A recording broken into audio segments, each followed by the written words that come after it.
Okay, it is Thursday night. Second day of the IV antibiotics was administered today, and that went well. But that combined with a few other things kind of just pushed my training session back a little bit later than usual. So it's 7:30 at the moment, Thursday night, about to get in my leg session for the week. And because last week I had like a unintentional rest day in the middle of the week where I'd normally train legs on the Thursday, that kind of pushed last week's leg session closer to this week's because I had to do legs on the weekend last week. So that technically means I haven't really had a full amount of rest, or I haven't had the usual amount of rest that I would have between each leg session from last week's to this week's. It's only been about 3 to 4 days. So the leg DOMs are still pretty full on, let's just say that. But yeah, I mean, I've got to get it done. I've got a video call with a few people tonight at 8:45, 9 o'clock, and being that it's 7:30 now, that leaves me about an hour to get my session done. So yeah, I'll basically mix up my EAAs and dive into that, have a couple Rice Krispie treats for a pre-workout snack. Usually I don't have these, but because I do have them on hand at home, and because I haven't really had as much food today due to going to the hospital and having about a 4 or 5 hour chunk of my day kind of wasted, or not wasted, it just 4 to 5 hours of my day was spent commuting to and from the hospital and getting an IV drip fed to me over like 2 to 3 hours. So given that, I didn't really get as much food in. So to help make up for it a little bit, have a few quick carbohydrate snacks, low fat, low fiber, low protein, to help increase the gastric passing of that and the overall digestion of it. And yeah, just absolutely light the legs up like a Christmas tree. It's looking pretty quiet in there, so it shouldn't be too bad. And because I skipped calves yesterday with my arm session, I'll be doing calves today. So I'll be starting with calves, doing in my hamstring work, and then going from there, doing my adductors and finishing off with quads. Because if I do quads first, I'm absolutely smoked. Like there's no chance in hell of me doing any kind of hamstring glute work after directly smash my quads. So I always put that toward the tail end of my session if I'm training my full lower body in a session.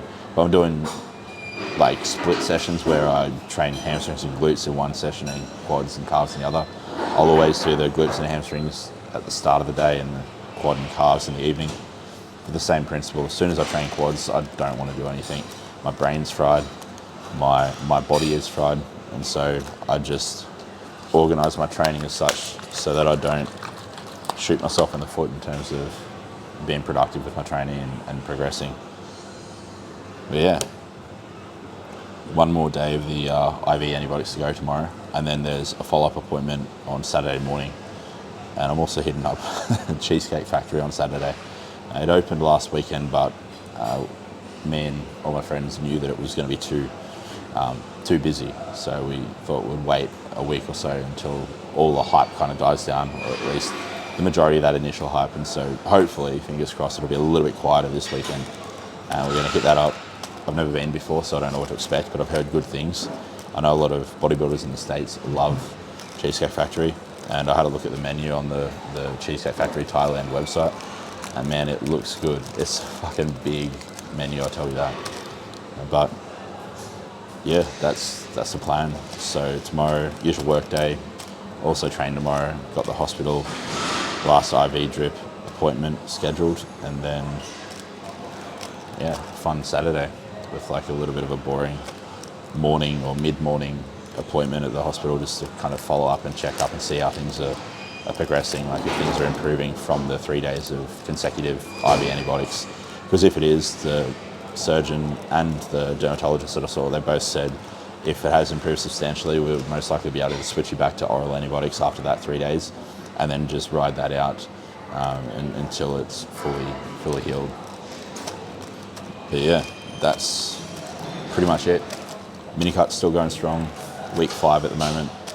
Body weight's kind of stalled a little bit, but in saying that too, I have been eating the majority of my food right before bed lately because of going to the hospital and having my whole day kind of chewed up. So instead of having my food evenly spaced throughout the day, I've been kind of cramming in 3 of my 4,000 calories on this mini cut right before bed. And I think that's just been leading to a bit of a false plateau in scale weight, if that makes sense. Because if you eat food, it takes a certain amount of time for it to pass through your digestive tract.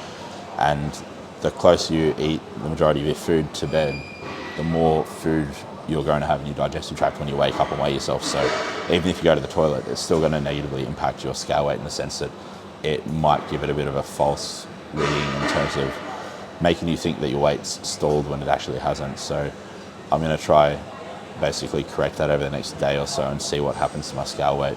If it starts to decline again, then I know things are all good. If not, then calories will probably have to be reduced for the final week of the mini cut, because it's looking like Leon and I will be doing this mini cut for 6 weeks, and this being week 5, 1 more week, and then back into the push-up phase, and go strong until we need to have another reset. Essentially, I'm gonna eat these and dive into session. So I'll see you guys in there. All right. Skipped carbs yesterday when I trained arms, so that means it's time to train carbs again. So never want to have more than 1 day off. 1 day rest is plenty for carbs. I don't care how sore your calves are, 1 day rest is plenty. Don't be a little bitch.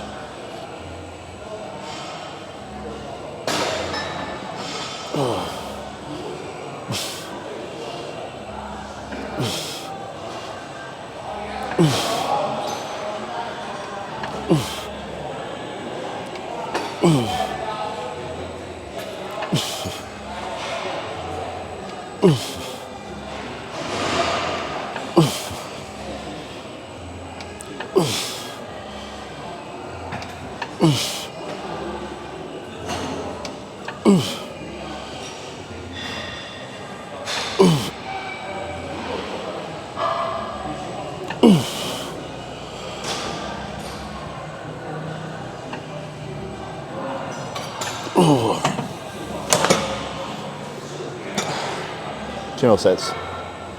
Going heavier today, so the lower rep range, that 12 to 15 rep range. But I think I just overshot 15 reps there, so if I do that again on this next set, I'll definitely increase the weight next time I do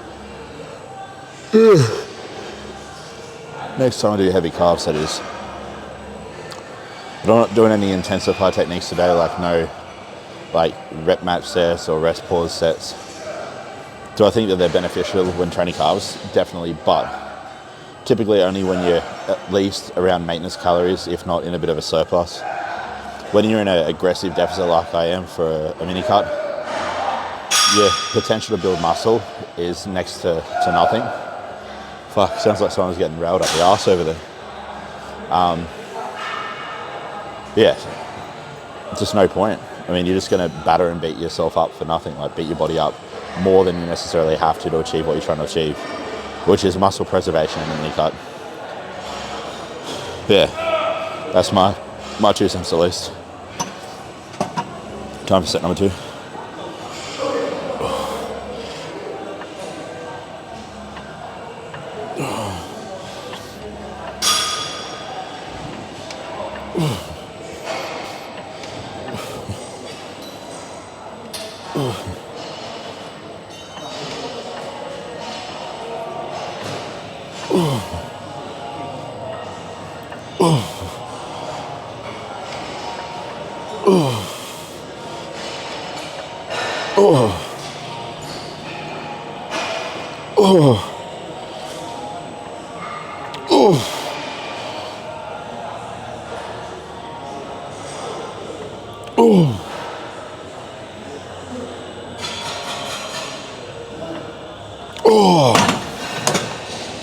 God.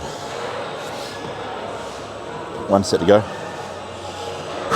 Then on to hamstrings, I believe. Yeah, hamstrings, adductors, quads, or quad extensions, I should say, and then onto the main movement, which is a pendulum squat. I made that switch last week just because I got sick of waiting for the hack squat. It's always taken. And the pendulum squat's the next best thing in my opinion. If not, honestly slightly superior to the hack squat because you don't get that axial loading that you get with hack squats when you do pendulums. So there is a bit of an advantage there from like a fatigue standpoint. It's not as fatiguing per net ton moved, I suppose. So I'll do that again today instead of hack squats. Unless, of course, the pendulum's taken, in which case I might just get frustrated and do hack squats. But either way, I'll track progression on both movements, so if I ever do switch and swap between the two, I know where I kind of stand. That's the thing, like if you've got to exercise in your program and it's preoccupied when you're training, like, and you don't have time to wait, don't freak the fuck out, just change it for a similar pattern. You can swap squats for squats a lot of the time. Just know and understand that they're not going to be equal to one another. Like the amount of weight that you move on a hack squat is going to be different to the amount of weight you move on a pendulum squat. And even so, like the amount of weight you move on one brand of a hack squat is going to be different to the amount of weight you move on a different brand of a hack squat. So treat every piece of equipment, training equipment, as its own unique entity. And if you do end up, say, having multiple pieces of equipment that you're rotating back and forth between because you just don't want to be fucking around in the gym, just keep a mental tab or make a note in your phone so you know where you're kind of at performance-wise on those different exercises, and that way you can always, when you revisit that exercise, you have a reference point of where to start and what you need to try to beat, what the benchmark is, that sort of thing. You get what I mean? But yeah. One more set of these and then that's it for calves.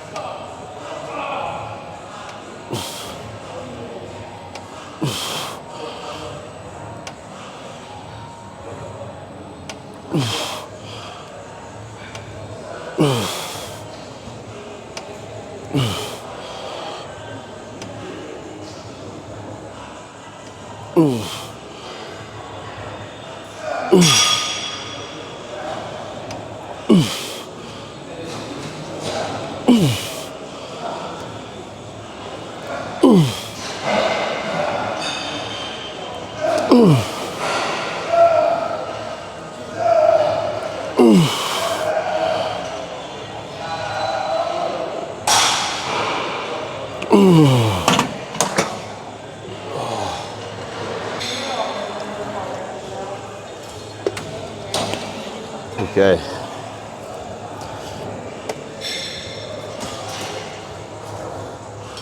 I messed up. I thought I had adductors after hamstring curls, but it's the other way around. I've got adductors first, and then a hamstring curls.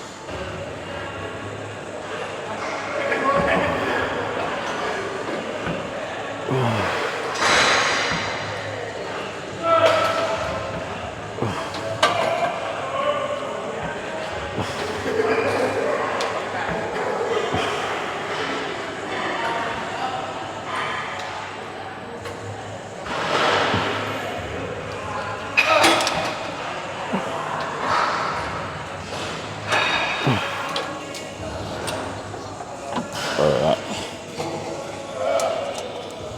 Adductors are feeling tight as hell today, so this will be interesting.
Okay.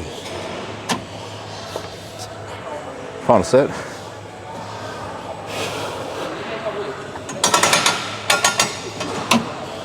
If this set is anything like the last one, this should feel the best out of the three. Oh.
Okay, now normally I would do seated hamstring curls, but because it is taken and because I don't want to wait for the machine, I'm just going to do lying.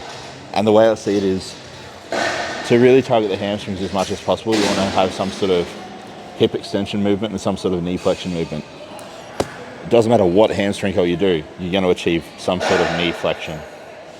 And because I've got glute ham raises or glute extensions on the DHR bench at the end of the session, I'm going to be training loaded hip extension then anyway. So even though it's not optimal as a fucking evidence-based community pricks would say, it's still getting the job done. So I'm going to just settle for the lying hamstring curl today and yeah, just get on with it essentially. Do a few reps to warm up, but not a full warm-up set.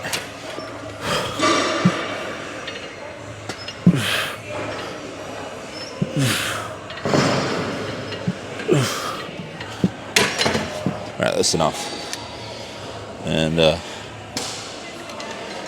plate number 12.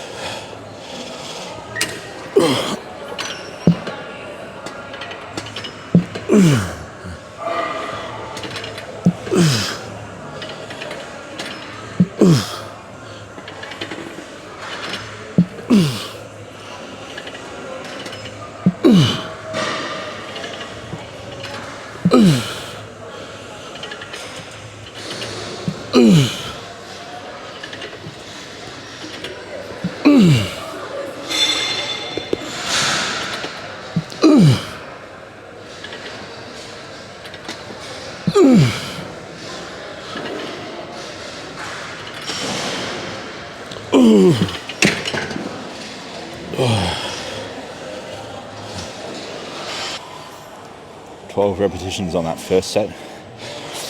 I'll aim to get that at least on this next one. And then on that third and final set, I'll just go all out.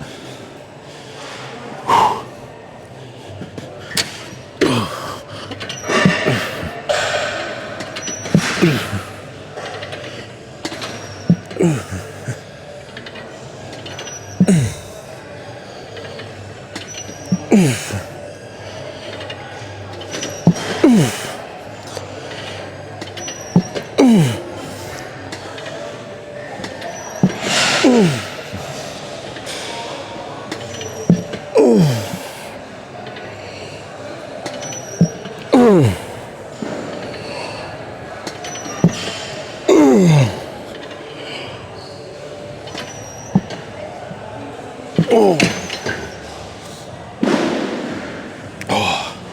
have a feeling that on that next set, the last set, 12 reps might actually be a failure. Because that was a lot harder than that first set.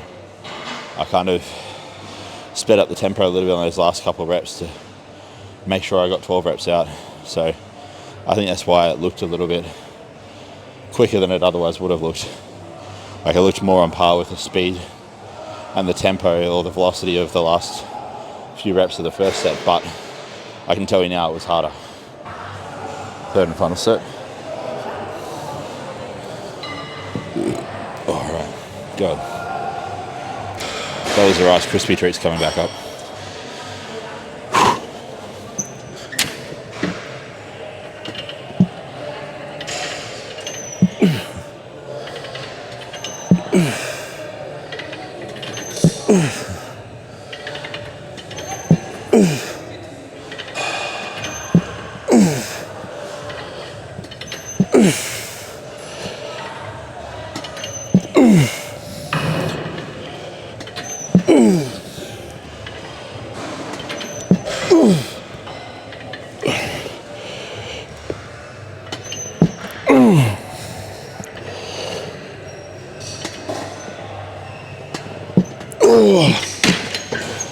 Yep. 12 reps was failure. I'm going to try something a little bit different today. I guess you could call this an intensifier technique because you're kind of extending the set. But basically, regular leg extensions. And when I get tired, I'm going to pop my hips up like this. And so I can get more rec fem involved. So, yeah, let's see how this goes.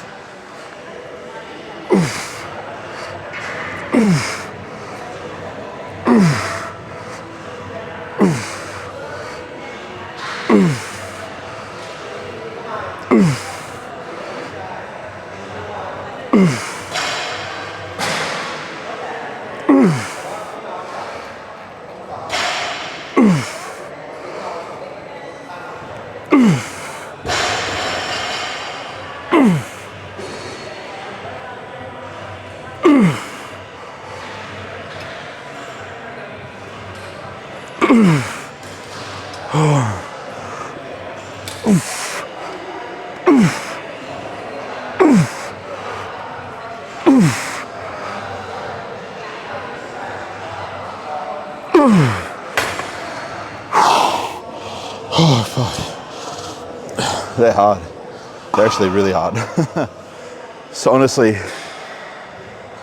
tricky just to keep your hips up. I think the trickiest part about that intensifier technique at the end, the John Meadows kind of like hip lift, is actually keeping yourself in a bit of like a glute bridge position at the top. You just want to keep falling down. It's almost more challenging than doing the actual reps. But I'll give it a decent run. I'll do it for all of my sets today and I'll come to a verdict as to whether or not I want to keep doing that after this session. I won't just use that one set as a determiner. That'd be pretty lazy of me. But have a rest period and then I'll do something too.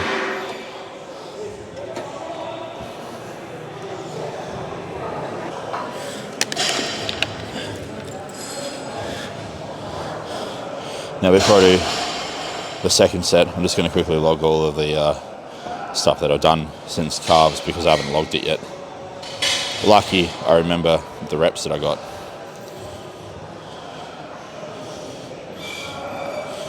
Seated hamstring curl. Did not do seated hamstring curl, I did a lying, so I'll change that. And I got plate number 12 for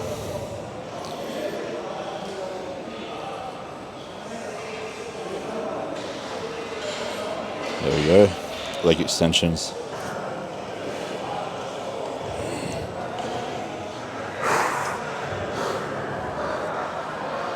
So what you saw me do there on that first set and what I'm going to be doing on this set is it's a John Meadows intensifier technique. Basically you do regular leg extensions, keep doing repetitions until you can no longer do any more good quality repetitions. Then you lift your hips off the bench or off the seat and try go into a bit of like a glute bridge position, and then continue performing extensions, and this will just get the rectus femoris into it a little bit more. Usually when I do leg extensions, like I've explained in previous videos, I do tend to sit the seat back further so I get more hip extension, but this will just help maximize that hip extension while also getting some good quality repetitions in with a more conventional setup. So that's why I'm doing it. But week to week, I'll only track the actual full repetitions. I won't track those ones at the end where I lift my hip off or my ass off the seat. I'll just add those on as kind of like additional reps or like additional volume that is unaccounted for.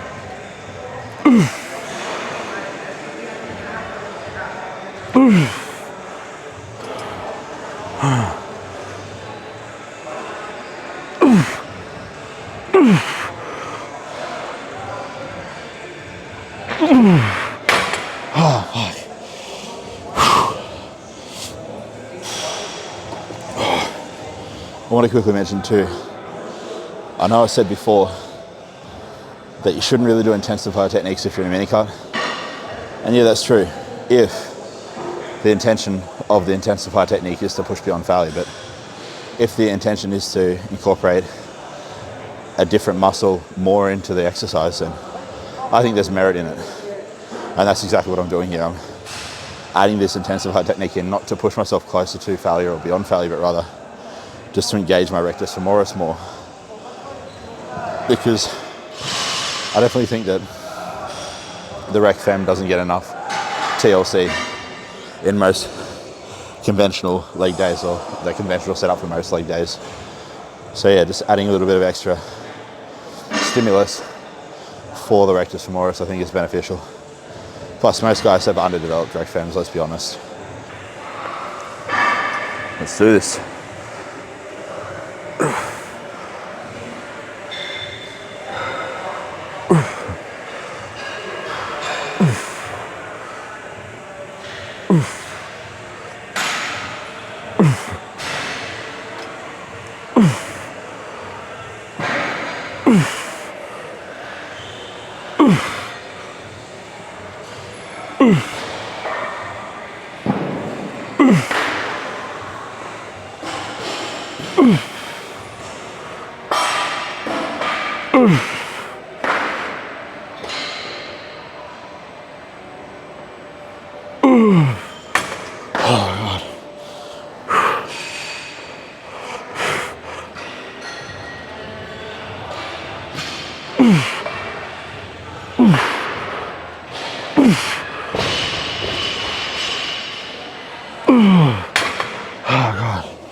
I've only got 2 plates on here, but trust me, if you do these right,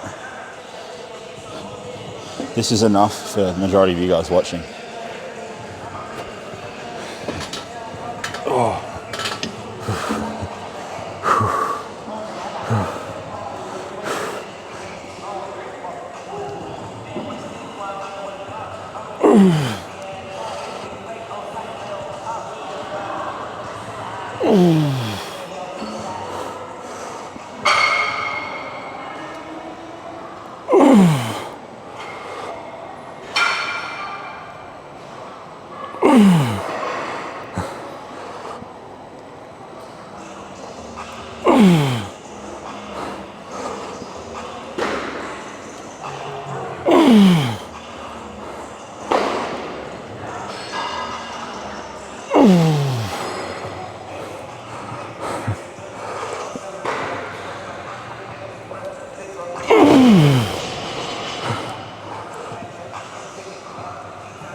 Just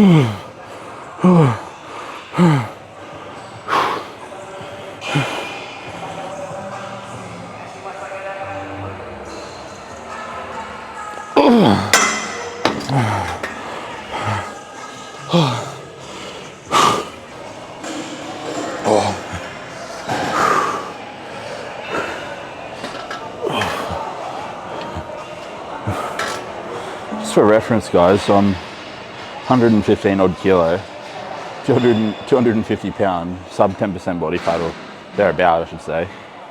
And I'm using 1 plate a side.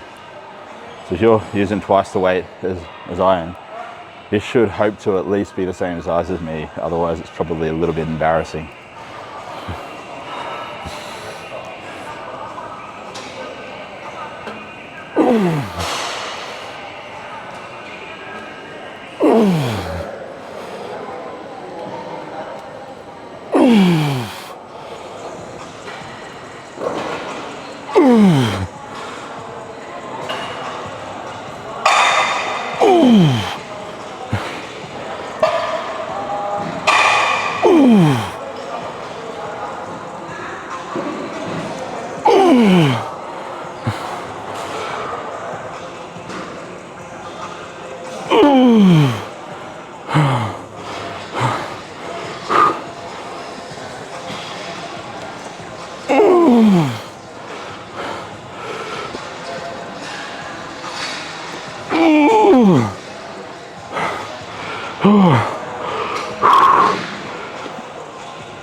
Now I'm just going to tuck my shirt in so I don't flash the entire gym.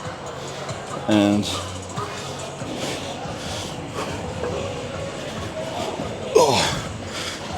get on with these. Fired, I'm dripping like a fire hydrant.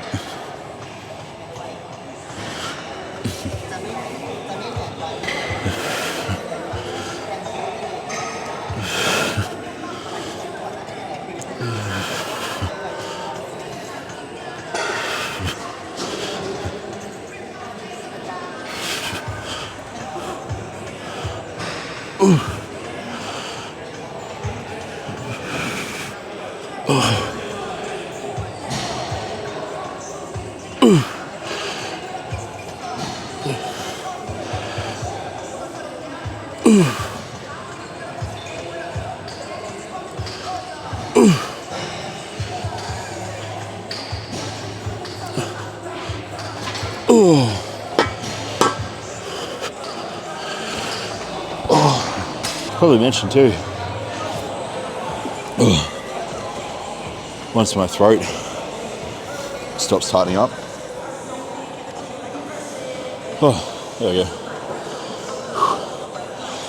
Today when I got my blood pressure tested at the hospital, it was like 107 or 109 on like 39, like ridiculously low.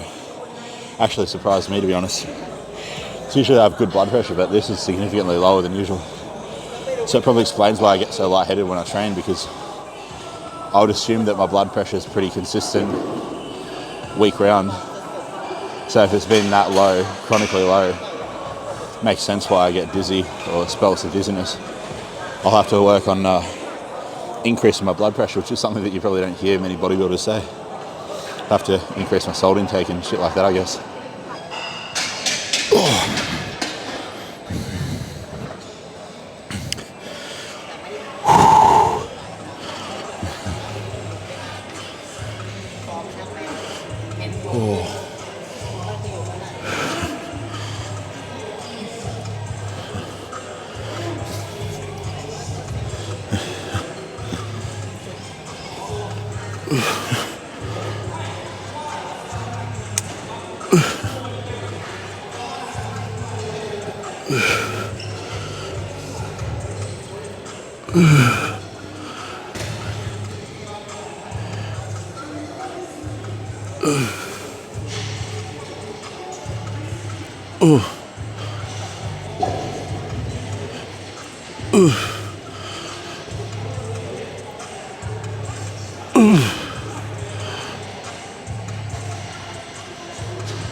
Now, I apologise for not really talking too much in this session, guys. I'm pretty burnt out from the last 2 days at the hospital, and the fact that the gym was a lot busier than I anticipated after walking in here, it just kind of, I suppose, got me distracted. I just wanted to kind of zone out and focus on the session, so hopefully you can understand that.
All right, time for shower, food, and bed, I think. Thanks for watching, guys, and see you in the next video if you stick around.